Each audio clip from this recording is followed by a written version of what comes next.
Dnešný text je z 1. Korinským 3. kapitola 6. verš.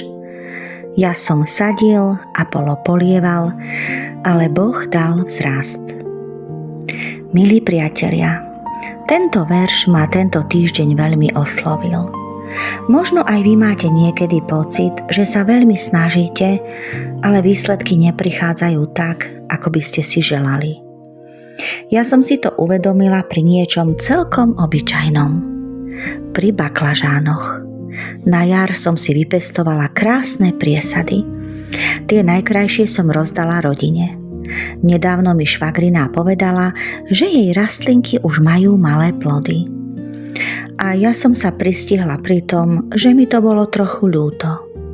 Tie 3 priesady, ktoré som si nechala doma, síce pekne zakvitli, ale kvety opadli a zatiaľ sa na nich plody neobjavili. V tej chvíli som si uvedomila, ako veľmi sa podobáme záhradníkom aj v bežnom živote. Snažíme sa byť dobrými rodičmi, manželmi alebo deťmi svojich rodičov. Pomáhame, podporujeme, obetujeme svoj čas. Snažíme sa pestovať dobré vzťahy, konať správne veci a robiť maximum, čo vieme. Ale výsledky nemáme vo svojich rukách.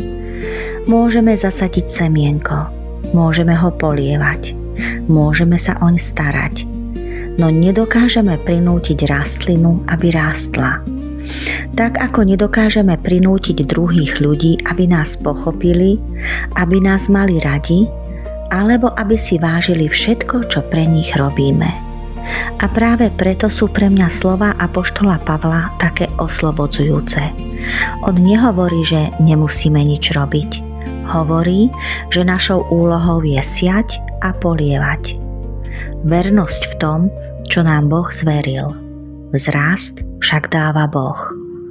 Niekedy sa pozeráme na to, čo sa nepodarilo.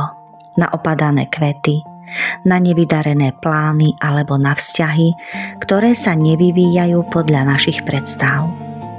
Boh sa však pozerá aj na semienka, ktoré sme zasiali, na lásku, ktorú sme rozdali, na dobro, ktoré sme vykonali, aj keď sme ešte nevideli jeho ovocie.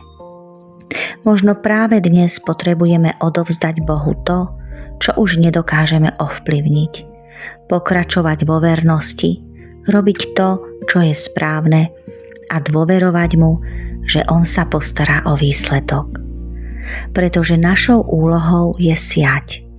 Vzrast dáva Boh. Prajem vám požehnanú nedeľu a pokoj v srdci.